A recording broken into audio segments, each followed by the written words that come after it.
Hi, my name is Sherry Pittman, and I'd like to welcome you to another segment of Survive and Thrive with Sherry. Today we have AD Carson. AD, thank you so much for joining us. We appreciate it. Thank you for having me. You're so welcome. You are a talented, gifted young man, and I just want you to know that I truly do respect you. A lot of times I see you out in public and I tell you, oh, one of my favorite people, like AD Carson, and I actually mean that. Well, I appreciate it.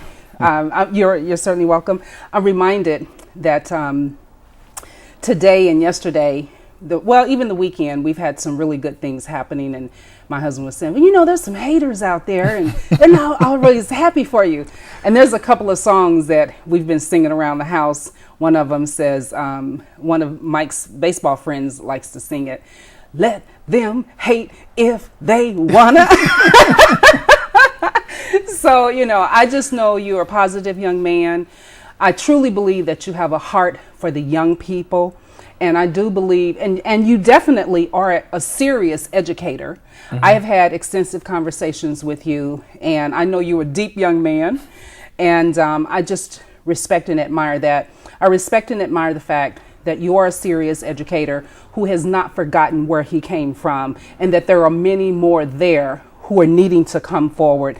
And you're doing your part to bridge that gap between where we were, if you will, and where a better place that we would all hope to be. Am I wrong about that? Well, I think that, and I thank you for the kind words. I really do believe that it's, the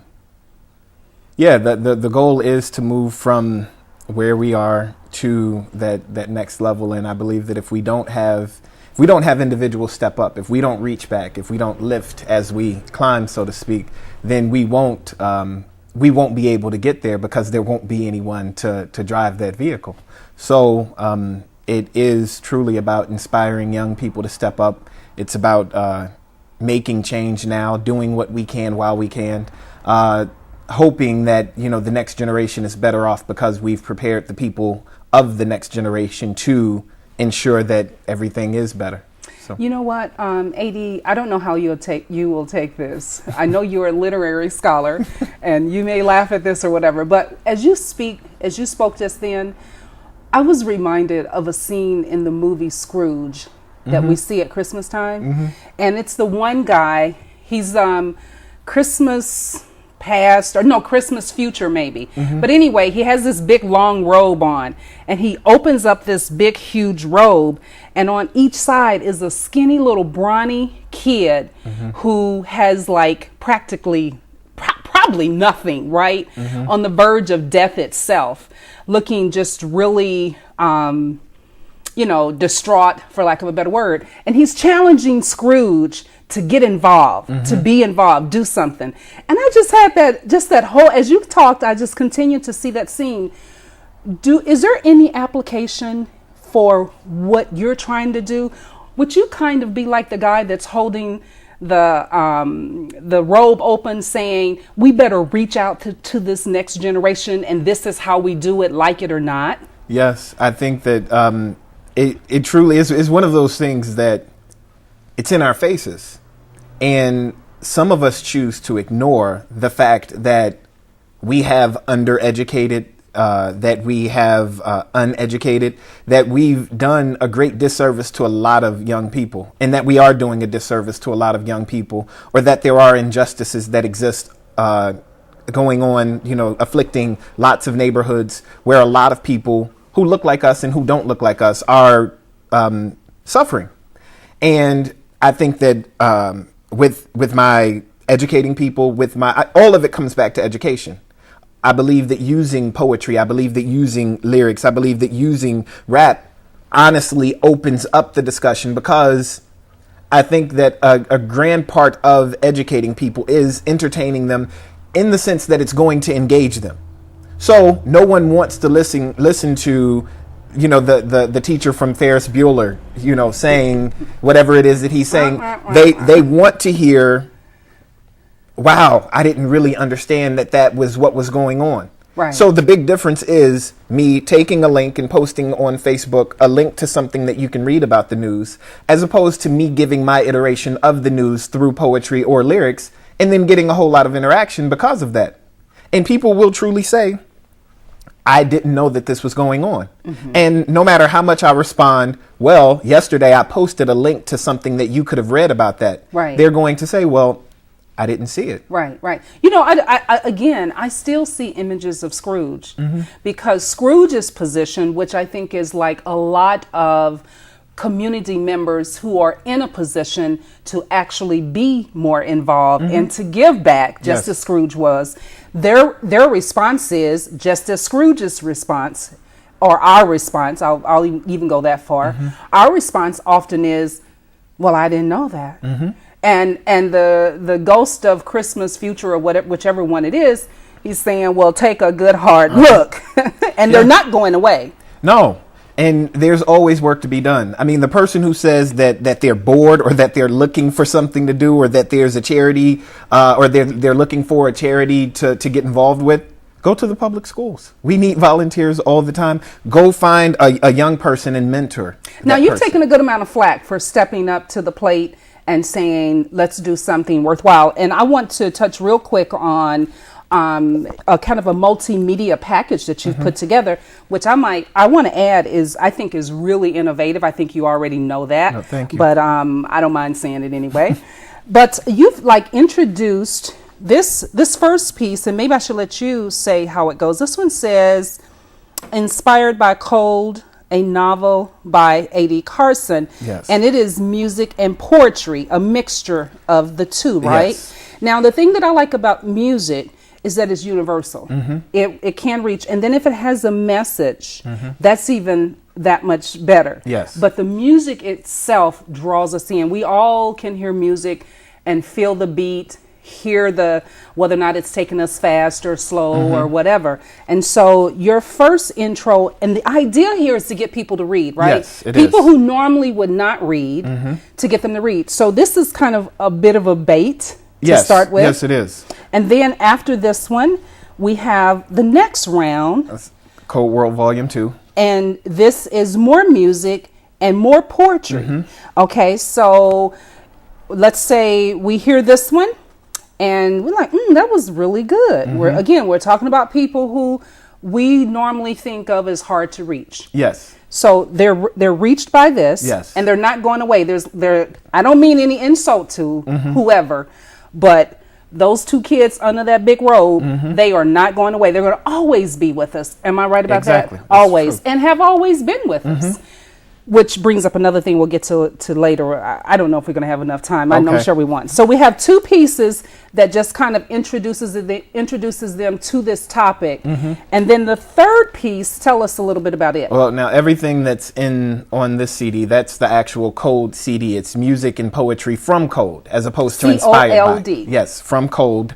And everything that's on that disc is in the book. And so the book has it has these different modes of narration. One is poetry, one is prose, and the other is lyrics. And so all of the lyrics that are in the book are contained on that CD, set to music. I Yes. see. So this actually takes them to this one. And it begs the question, too, is there anything in here that is not here? There's plenty in the book that's not on the disc. You smile. Why? Yes. Well, because I think that, I was always the individual. Whenever I listened to a CD, I would listen to the CD with the liner notes open. Okay. And I want to see who it's produced by. I want to see who got publishing credits. I want to see what the samples were. And I look at all of those things because I was the person that just wanted the information. And when I conversed with people about music, then I always had lots of information.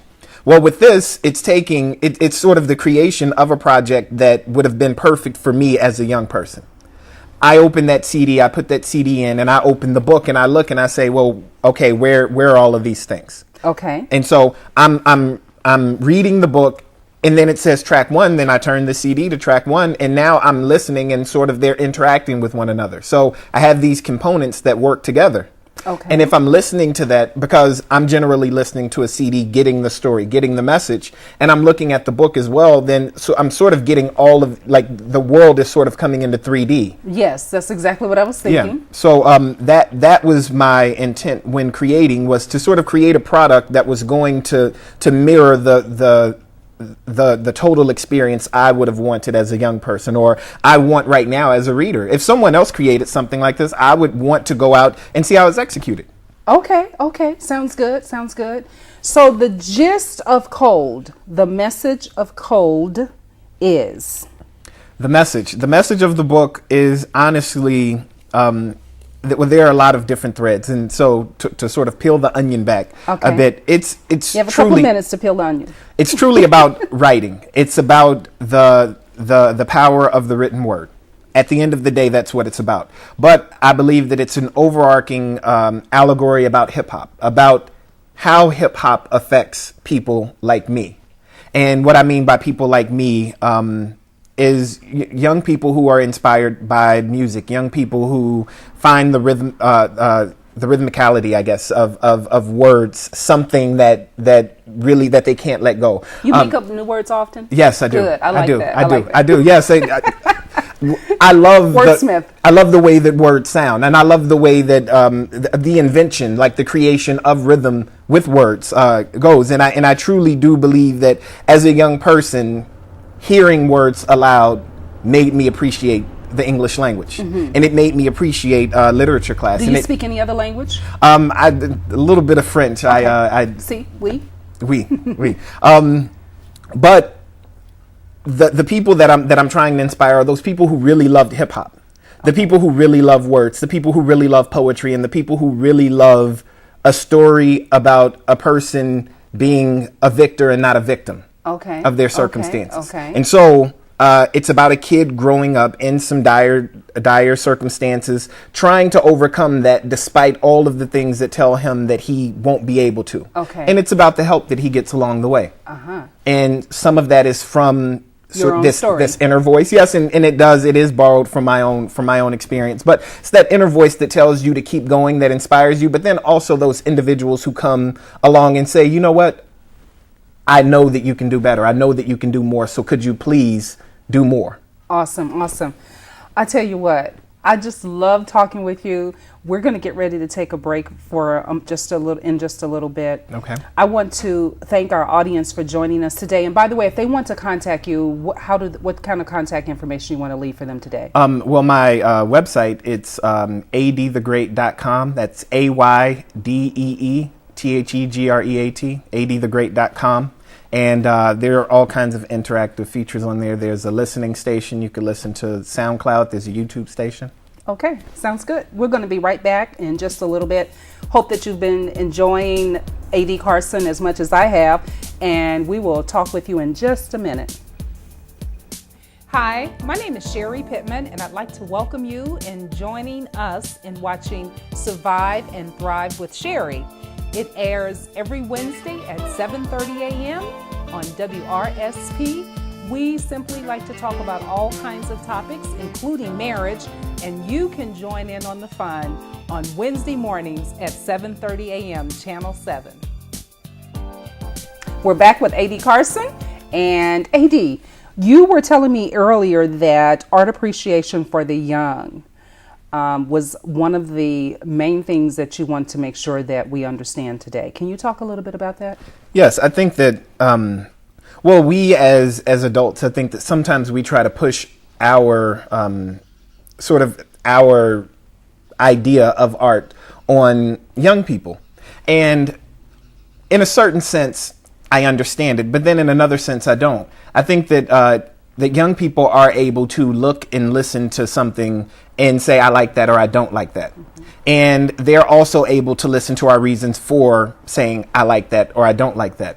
But in a certain sense, we also have to teach them to be appreciators of what it is that they appreciate and defend those judgments. And so as the creators of art or as the introducers to art, we also have to be open to what it is that that they like, that appeals to them. Aesthetics change. And so there are certain things that will come across in art to us to be distasteful, or things that we just don't like for one reason or another. It's beyond our time. But as people who are appreciators of art, then we have to look at the history of art and understand that this is not new, that our appreciation needs to broaden. And what we also need to do is try to educate as much as we can within those particular constraints, if you want to call them constraints, those young people. So you like these things. If you like hip hop, or you like rap, or you like whatever it is that you like, what can I take from my education, or what can I take in the educational realm and use from what you like, and bring you to where I'm trying to get you to go? What do you say to those educators, art, literary, music, sculpture, painting, whatever? What do you say to the educators and appreciators, to those who are afraid or feel that what the newer generation is bringing to the table is detrimental? I believe that those people are, well, if they're afraid, they're probably in the wrong field. Because, I mean, this is like the analogy, like teaching without a net. Like it's a matter of life and death. Truly a matter of life and death, and I'm not being overly dramatic. Oh, well, the teaching without the net part, I'm still stuck on. Mm-hmm. Well, meaning what? Meaning that what we do, it's scary, but you can't go in there being scared. If you do, you're doomed from the onset. It really is a scary deal, but it has to be done. What makes it scary? Well, because our future depends on it. Everybody's future depends on it. What we do in the classroom. It depends on our children being able to be critical thinkers. I can't feed you my interpretation of art and expect for you to be a critical thinker. So if you believe that a child thinking critically is something that's wrong, you not only do you need to leave education, you need to be chased out. Now, I'm not going to ask for any names here. Okay. But do you think, what percentage of educators do you think fit that category? I think it's way more than we would like to believe. I think it would be to find the true percentage would be scary. But to hear someone saying, well, let me ask the reverse. What percentage do you think we have that are open-minded enough to allow us to explore that avenue? I think that I think that most teachers, to the credit of teachers, that most teachers are open to new ideas. But then when it comes to implementing the ideas is when it gets scary. So the discussion is one thing, but the implementation is another. And this is what we do in education. All we do is discuss. We have meetings about meetings about meetings. And I'm sorry, I hear a little frustration there, but go ahead. But I think that it truly becomes a situation. By the way, that's not only in education. Well, I find that in other areas too. Well, what I say is, like, say for instance, using hip hop in an English classroom. It's only logical if hip hop is a multi-billion-dollar industry. Absolutely. And most of our students, if they're not fans, then they at least listen and they know. Mm-hmm. So if we can take popular lyrics mm-hmm. and then use them as applications to classical literature, we can do this. Well, right. If I have a teacher who comes to me and says, well, you know what, I just don't think that I'm as equipped as you are to do that.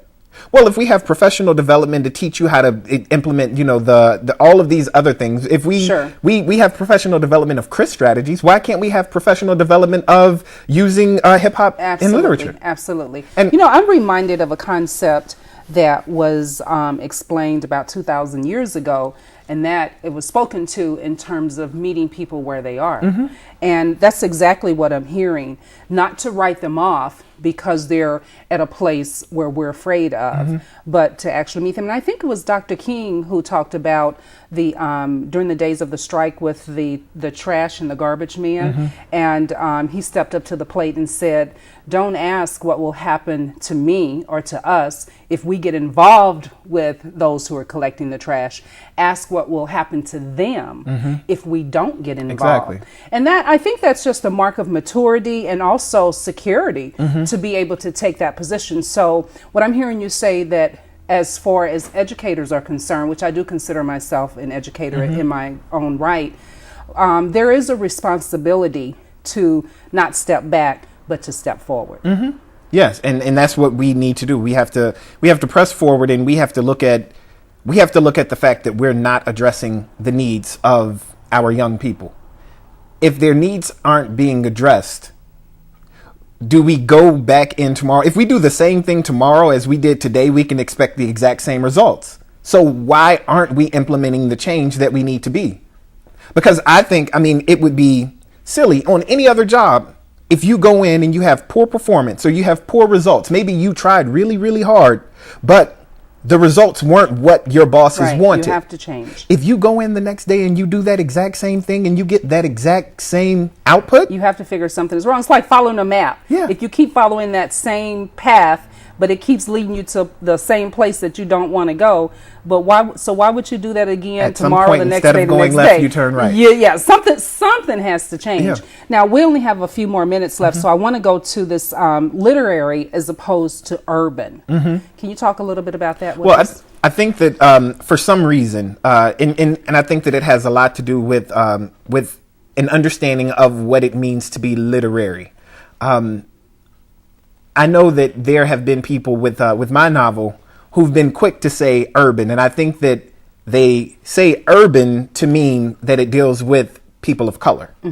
And I know that there have been literary novels that have been considered literary that deal with people of color, but I truly do believe that somewhere, like looking at hip hop or looking at rap lyrics, somehow automatically strips it of the ability to be called literary. And it's curious because I say, if I can teach Jay-Z, if I can use Jay-Z to teach Oedipus Rex, how could you not call Jay-Z sort of a literary figure? And there's all kinds of classical literary works that reference other literary works. So how can we not treat what Jay-Z does as literary? And that's the reason that I say, like, looking at hip hop lyrics, and then you're looking at mixing poetry, prose, and lyrics. And I'm looking at this saying, well, I don't know, why would it be called this as opposed to that? And I know what my aspirations are. I wasn't reading, I wasn't reading out in the alley, or writing out in the alley or any of those types of things. Like there are some real things that, some undercurrents, that marks anything that you would consider literary. And so I don't know, I'm troubled by that, the urban thing. Not to say that urban novels aren't good novels. I'm just saying, why aren't they considered what they are? Literary. Yes. And so it's just one of those things that I wonder about. And so there's a critical essay in the end of Code that sort of addresses and sort of, kind of toys around with that idea, because I think that it's an idea that should be explored more. And that could also be that fear or that apprehension on the part of the people who deem things literary. I was wondering if you've had an opportunity to explore this, or really I wanted to know on what the highest level that you've had an opportunity to discuss this. Well, I've discussed it. I went to the Future of English Studies conference, and we talked about. When was this and where? This was actually, maybe it was 07, 08. Okay. This was at University of Illinois Springfield, and I sat on a panel talking about. I guess it was called Issues of Thempire. THEM. Thempire, yes, and it is the idea of an us versus them. In the creation of criticism. If you can't understand what I write, then clearly it's not literary. That's what it is. Now, I'm coming from the same space that you come from. We've been educated using the same books, using the same tools, but because I bring a different experience and I write from a different focal point, you say that it's not because it's not what you know. What do you think that is, really, at its root? I think that that's fear of evolution. Like it truly is the idea that, like, if this book is going to reach these people who don't necessarily read and they begin to read, yes. Do we change what the definition of reading is? Because now people who don't traditionally read are reading, as opposed to saying now we have more people who are literate. Or do we say, you know what, those people aren't literate because what they're reading isn't literature. It's raps. Gotcha. Call it something different. We don't have a lot of time, but I guess my thoughts just went kind of political and nationwide with the whole browning of the country, because it's my understanding that the country is no longer predominantly Caucasian, but that it is more browner than it is Caucasian, white, whatever you want to call it. And I guess I'm wondering, the whole literary piece and the kind of a thought process that would like to keep the urban out of the literary, but and fear. I think you're probably right.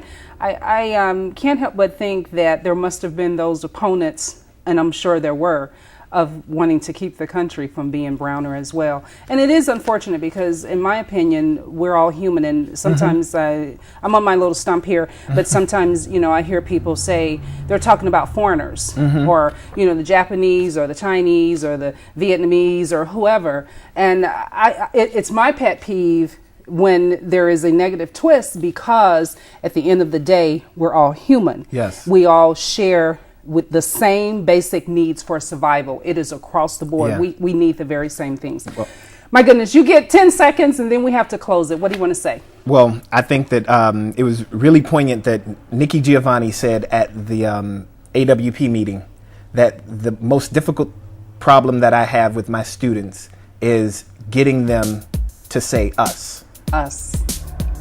And that's it. I mean, I truly believe that we need to start focusing on us, a collective us. Good deal. And to you, I want to say thank you, A.D. Carson. And us says thank you to A.D. Carson as well. We look forward to seeing you next week. Bye-bye.